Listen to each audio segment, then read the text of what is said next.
Lucas capítulo 23. Se você tem a Bíblia, pode abrir, senão terá aqui no altar também. Versículo 33, olha o que diz assim: quando chegaram ao lugar chamado Caveira, ali crucificaram Jesus, e com ele 2 criminosos, um à direita e outro à esquerda. E Jesus disse: Pai, perdoa-lhes, porque não sabem o que fazem. Essa é a primeira palavra de Jesus na cruz. Quantas vezes nós estamos fazendo coisas que desagradam o Senhor? Você sabe que aqui os judeus estavam crucificando o Senhor Jesus, entregaram Ele para morrer. E quando o Senhor Jesus estava ali de braços abertos, crucificado, Ele ainda estava orando pelas pessoas e dizendo assim: Pai, perdoa, porque eles não sabem o que fazem. Será que o Senhor perdoou aqueles judeus? Eu fico me perguntando, porque Jesus até pode ter intercedido por eles, mas será que houve o perdão do Senhor para com aqueles homens? Será que o Senhor te perdoa hoje? Você que veio aqui hoje, nessa noite? Eu quero crer que o Senhor, Ele só perdoa aquele que tem um coração arrependido. Deus não vai perdoar uma pessoa que não aceita o sacrifício do Senhor. Deus não perdoa as pessoas que banalizam as coisas de Deus. O Senhor Deus não perdoa aquele que não tem temor dEle, aquele que brinca com a sua salvação. O Senhor não vai perdoar, gente. A gente acha que Deus é amor, mas você sabia que Jesus, Ele bebeu o cálice da ira de Deus? Você sabia, não? E muitas vezes a gente acha que Deus é amor, que Ele é obrigado. Deus é Pai. Quantas vezes você falou: Deus é Pai? Ô Jesus, misericórdia. Ô Jesus. Só que a vida toda, talvez, a gente venha pecando e fazendo coisas que desagradam a Deus, e a gente acha que Ele vai nos perdoar tão facinho assim, vivendo uma vida desregrada, totalmente fora do caminho, sem compromisso com Ele, sem compromisso com o seu Filho, sem compromisso com o sangue do Cordeiro que foi derramado por nós. E Jesus foi para a cruz e bebeu até a última gota do cálice da ira de Deus que vem sobre os filhos da desobediência. Quem é o desobediente? Aquele que nega o sacrifício de Jesus na cruz, aquele que vive uma vida bagunçada, um dia está na igreja, outro dia está no mundo, um dia ele toma a Santa Ceia, no outro dia está enchendo a cara lá no mundo, um dia ele toma a Santa Ceia, no outro dia está se prostituindo, um dia ele toma a Santa Ceia, no outro dia ele está se drogando. É uma vida totalmente bagunçada e desregrada. Deus não tem compromisso com essa gente. Um dia ele está aqui adorando a Deus, cantando louvores, no outro dia está falando mal do irmão. Você sabia que é abominação diante do Senhor aquele que causa contenda entre os irmãos? Que Deus abomina? Você sabia ou não sabia? Está lá em Provérbios. E a gente acha que a gente é de Deus, e a gente fica brincando com fogo, né? Então, essa é a primeira palavra de Jesus na cruz. Olha a segunda palavra, aqui mesmo, no verso 43, vai dizer assim: em verdade eu te digo que hoje mesmo estarás comigo no paraíso. Ele está falando com quem? Jesus está falando com aquele homem que está ao lado dele na cruz pregado, um ladrão chamado Dimas, né? Esse ladrão está ali pregado. Mas esse ladrão está dizendo ali: Senhor, lembra-te de mim quando entrares no teu reino. Ele pede perdão, ele se arrepende. Aqui é aquilo que nós estamos falando. O Senhor só vai perdoar aquele que tem um coração arrependido. O outro ladrão estava ali a dizer assim: desce daí e salva-te a ti mesmo. Se tu és filho de Deus, faça isso. Então veja só o outro que está ali dizendo assim, né? Nós estamos debaixo da mesma condenação e você está banalizando o sacrifício. Esse homem que está aí no meio é inocente. Então, a nossa salvação está nas nossas mãos. Você veja, estavam ali 2 que estavam condenados, porque praticaram crimes, e só um saiu dali justificado, só um saiu dali com direito ao paraíso, e o outro até hoje está lá queimando já no inferno, querido. E o inferno existe, ele está lá nesse momento, há fogo lá. E o inferno não foi criado para as pessoas, foi criado para o diabo e seus anjos, ou seja, para os demônios. E as pessoas estão descendo a sepultura sem salvação, sendo condenadas pelas suas próprias escolhas. Essa é a segunda palavra de Jesus na cruz. A terceira está em João 19, 26. João 19, 26 vai dizer assim: vendo Jesus ali, a sua mãe, e que o discípulo a quem ele amava estava presente, e disse à sua mãe: mulher, eis aí o teu filho. Depois disse ao discípulo: eis aí a tua mãe, filho, eis aí a tua mãe. Desta hora em diante o discípulo recebeu em sua casa. Olha só, Jesus está lá, na cruz, pregado.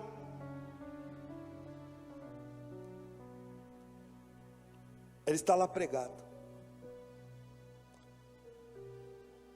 E ele está lá e ele vê embaixo o seu discípulo amado, chamado João.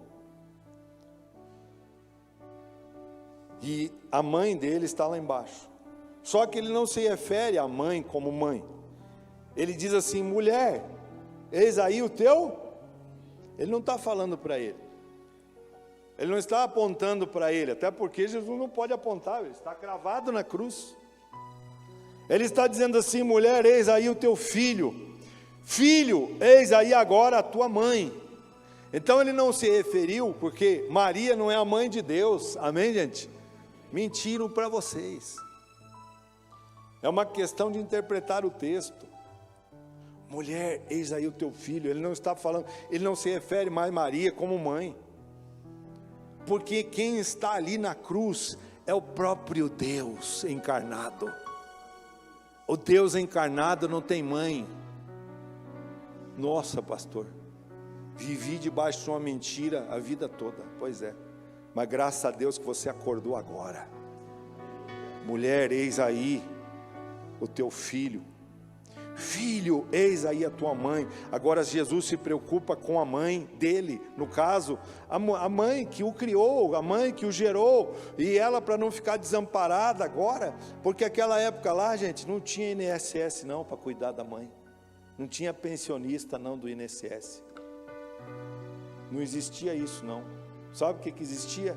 Existia um filho agora, esse filho assume agora a Maria como mãe, para cuidar daquela mulher, para trazer o sustento, o pão de cada dia. Por quê? Porque José já tinha morrido, e quem era o chefe da casa até aquele momento era Jesus. Jesus é Deus, Ele não deixa ninguém sem provisão, Ele não deixa ninguém sem cuidado, Ele se preocupa contigo, Ele se preocupa com a sua qualidade de vida. Por isso Ele diz, Ele fala essa terceira palavra aqui.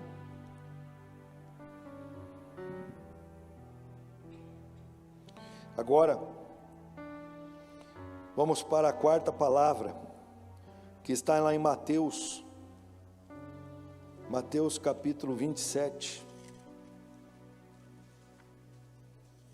Mateus 27, 46. Ele vai dizer esta frase aqui, que é a frase do abandono, que é a frase que ele diz assim: por volta da hora nona, exclamou Jesus em alta voz: Eli, Eli, lama sabachthani. que quer dizer: Deus meu, por que me desamparaste? Ele faz uma pergunta. Ele faz uma pergunta para Deus. Agora, nesse momento, Jesus está bebendo o cálice da ira de Deus. Nesse momento, o Senhor se sente desamparado. Nesse momento, Deus não tem como estar presente com seu filho. Por quê? Porque esse é o momento em que ele recebe todos os pecados de todas as eras sobre ele. Foi castigado em nosso favor. Deus agradou moer Jesus pelos nossos pecados. Por isso, queridos, quando você estiver prestes a cometer um pecado, eu sei que nesse momento em que a pessoa está ali prestes a cometer o pecado, ela não pensa no sacrifício de Jesus. Mas é bom você, logo depois, porque depois que você comete o pecado, se você é uma pessoa de Deus, se você é uma pessoa que ainda teme a Deus, então vem algo dentro de vocês, que é a culpa. Você se sente culpado pelo seu ato, e aí você vai receber uma descarga, sabe do quê? De ataques do diabo sobre você, te acusando: você não presta para nada, você pecou mesmo, você é uma desgraça, você não presta mesmo, você pecou, você abandonou o seu Deus. É isso que o diabo faz. Mas entenda uma coisa: você pode até cair em tentações, você pode até pecar, mas entenda uma coisa: você sempre se volte para Deus com o coração arrependido, Ele vai te perdoar. Ele vai te perdoar. Não pense que acabou para você. Quantas pessoas nessa caminhada com Cristo chegaram para mim dizendo assim: pastor, para mim não tem mais solução, eu já banalizei o sacrifício de Jesus, para mim não tem mais jeito. Quando a pessoa vem falando assim, eu digo: olha, se para você não tivesse mais jeito, nem aqui você estaria mais, nem falando isso que você está falando, você falaria. Há solução para o seu problema, é só você se arrepender de todo o teu coração. Então, esse é o momento em que Jesus se sente desamparado, né? Esta quarta palavra, a quinta palavra está lá em João, volta lá para João, se você puder deixar marcadinho, João 19, 28, vai dizer assim: mais tarde, sabendo Jesus que tudo estava consumado, e para que a escritura se cumprisse, disse: tenho sede. Sabe o que é isso? Eu vou aqui beber minha água, né? Jesus está demonstrando, sabe o que? A humanidade dele. Ele é o Deus encarnado, mas nesse momento, diante de toda a pressão espiritual, queridos, só quem é líder na casa de Deus sabe o que é pressão espiritual. Talvez você já sinta pressão espiritual lá na sua casa, no seu trabalho, as pessoas te perseguindo. As crianças hoje já têm sido perseguidas. As crianças hoje que já se posicionaram no reino de Deus, não digo você que fica vivendo uma vida bagunçada aí, que não tem compromisso com nada, mas eu vejo hoje as crianças, a gente conversa com as crianças e diz assim: não, lá na minha escola eu digo para minhas amiguinhas, você tem que ter uma pastora. Isso foi a minha netinha que falou, a minha netinha Kayla, né, que eu considero como neta também. Vocês precisam de uma pastora aqui, parem de falar palavrão. Sabe o que é isso? Se posicionaram, uma criança de 7 anos se posicionou no reino de Deus. Agora, meu amigo, minha amiga, você que vive bagunçando na sua fé, o inferno é pouco para você. É pouco para você. Você merece o lago de fogo e enxofre. Quando a gente vê essas crianças se posicionando, sendo perseguidas,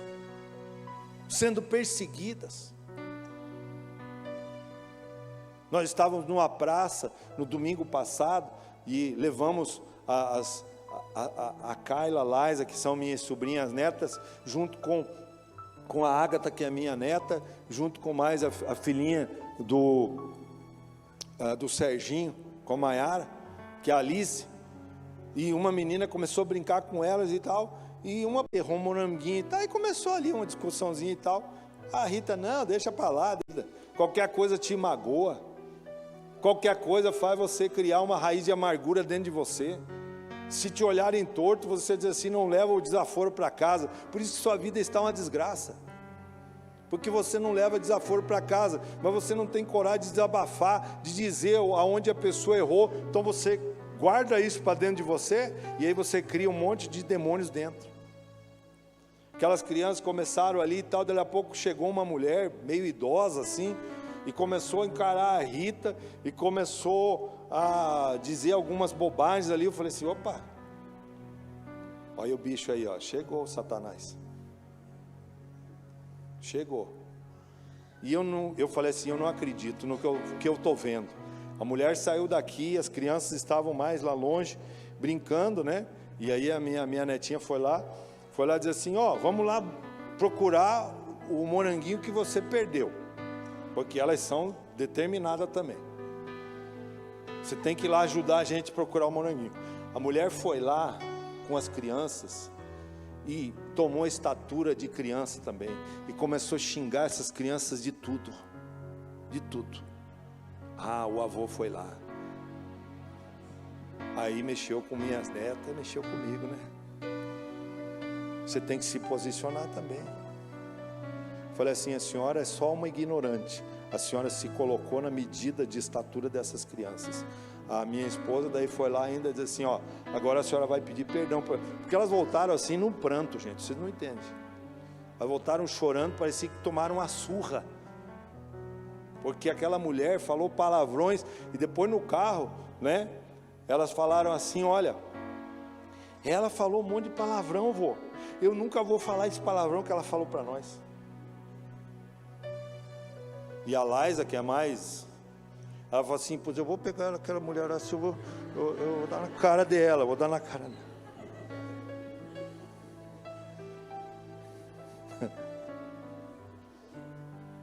Eu sei, depois a pastora, né, não, ela precisa de Jesus e tal. Ela não tem Jesus, é uma escrava do diabo mesmo. Só que ela tem que ter respeito pelas pessoas e pelas crianças. Você tem que ter respeito pelos teus filhos. Eduque, corrija, mas não queira tirar satisfação com o filho do outro. Entenda uma coisa, Jesus, ele, aqui nesta palavra, ele disse assim, eu tenho sede. Jesus falou assim, que ele tem sede de justiça. A justiça não é tua, é do Senhor. A vingança é do Senhor. Nunca pense em fazer justiça com a sua mão. Se posicionar não quer dizer que você é um bocó agora que você virou crente. Você sabe o certo e errado. Se tiver que falar a verdade, fale. Fale com firmeza, não com grosseria. Fale com firmeza, se posicione. Demonstre quem é você no reino. Não guarde mágoa, não carregue peso. Jesus não te chamou para carregar fardo pesado. Olha o que diz então a sexta palavra, aqui em João mesmo. João, o 19 mesmo, o verso é o 30. Ele disse assim, quando Jesus recebeu o vinagre, disse, está o quê? Consumado. Ele não bebeu. O vinagre tinha um dos componentes do vinagre, é um entorpecente da época. Era para entorpecer, para aliviar a dor. Jesus tomou até a última gota do cálice da ira de Deus, por mim e por você, e não quis tomar vinagre para aliviar a dor dele, não. Ele sofreu por nós. Você sabia que está lá em Hebreus 5:8, diz assim, que Jesus aprendeu a obedecer pelo que sofreu? Ele sofreu. Aprendeu a obediência por aquilo que sofreu. E muitas vezes você não quer obedecer. Por isso que você tem que sofrer às vezes, sabia? Porque o ser humano não quer obedecer, então ele tem que sofrer. Deus tem que botar ele num moedor daqueles de milho e botar a gente lá dentro. Tem gente dormindo aqui, gente. Gente dormindo aqui. Está dormindo espiritualmente. Sua vida está uma desgraça. Você só vai para o buraco, sabia? Por isso que o Senhor tem que moer você, até você aprender a obedecer. E é assim que funciona. O cristão, quando ele passa para o reino de Deus, a vida dele não é mais conforme o mundo. A vida do cristão, a partir desse momento, é uma vida de luta. É uma vida que você vai ter que renunciar. Eu vou falar sobre isso no domingo, não falte. Sexta-feira a igreja está lotada, domingo, só pela misericórdia do Pai. Vou te dar uma comida forte aqui sobre a ressurreição de Jesus. Olha só, e a última, que está em Lucas, né? Volta lá para Lucas 23, 46. 23, 46. Diz assim: e clamou Jesus em grande voz: Pai, em tuas mãos se entrega o meu espírito. Esse momento é que já estava consumado. Ele disse assim: Pai, está consumado. Sabe por quê? Porque Jesus, quando ele veio fazer aquilo que Deus mandou fazer, ele consumou. Quantas vezes você começou uma coisa e não acabou? Para você entregar tudo para Deus, você primeiro precisa terminar o que você começou. Jesus não deixou nada pela metade. Às vezes você pega uma coisa, agora falando dentro da casa de Deus, da obra de Deus. Deus confiou algo para você. Vá fazer até o fim. Ah, mas é duro. Ah, mas o irmão, mas aquele lá não gosta da cara dele. Ah, mas aquele lá pega no meu pé. Ah, mas esse líder aí, meu Deus do céu, ele... Criança na fé, o Senhor quer que você cresça. O Senhor está colocando pessoas para moer sua vida, para te fazer uma pessoa de Deus, de fé. Enquanto você é menino, você não recebe herança. Enquanto você é criança, você não tem direito a nada. Você está debaixo de um tutor só. Você só vai receber herança quando você for adulto. Por isso, quando o Senhor veio, Ele diz assim: agora sim, eu terminei, está consumado, amém? E no final Ele diz assim: Pai, em tuas mãos agora, que eu consumei, eu entrego o meu espírito, amém? Eu quero chamar aqui à frente só as mulheres agora, as mulheres que vão ajoelhar comigo na cruz. E quero chamar as mulheres aqui, vocês mulheres, isso, venham aqui na frente do altar. Isso. E as mulheres que estão de preto, elas vão ajoelhar lá aos pés da cruz. Sabe por que eu estava ali orando? E o Senhor falou comigo isso. Porque as mulheres é que ficaram com Jesus aos pés da cruz, sabia? Onde é que estavam os homens? Devia estar dormindo, que nem uns que estão dormindo aqui hoje. Enquanto você estiver dormindo, homem, você não vai receber nada de Deus não, viu? Vai receber só migalha. Porque enquanto essas mulheres estiverem de joelhos aos pés da cruz, ainda a sua casa está de pé. Estenda a mão para cá. Que o Senhor te abençoe e te guarde, que Ele faça resplandecer o seu rosto sobre ti e tenha misericórdia de ti. Que o Senhor sobre ti levante o seu rosto e te dê a paz. Amém? Deus te abençoe.